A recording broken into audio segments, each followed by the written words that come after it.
Mm-hmm.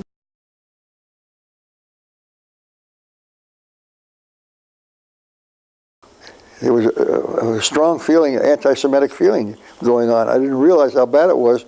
We belonged to the Pasadena Athletic Club, and her name is being Slattery. Her brother was a member of the club, and we used to go dancing at the Pasadena Athletic Club.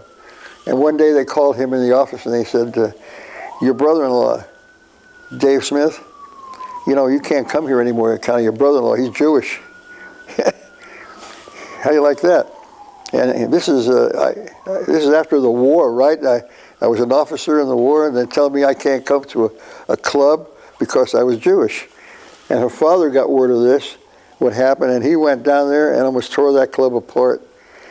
And meanwhile, there was a friend of mine who belonged to that club, and because he was famous, he was allowed in. It was Sammy Lee, the diver. He was an Olympic champion diver. Went to Occidental College.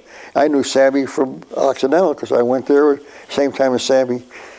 And they let the Oriental into the club, but they wouldn't let me in.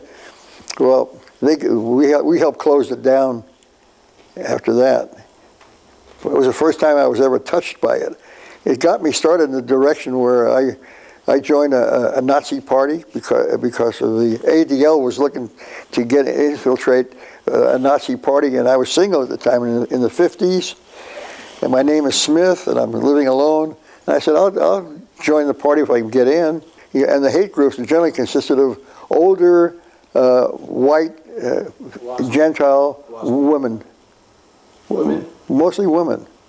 Their husbands were gone. They were older women, but husbands were dead, and they needed something to feel important, and they had to have something come to them in the mail all the time to make them feel that they're part of the community.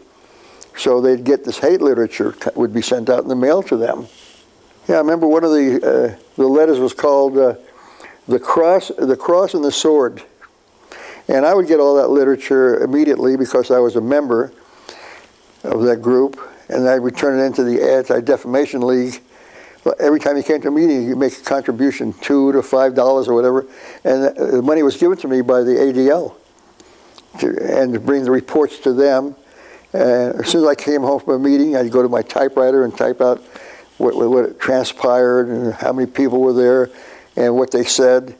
And one of the big men was Gerald L.K. Smith, and I used to listen to him talk and rave. And you know what? He was a powerful speaker. He used to get me, so I yell, "Kill the Jews!"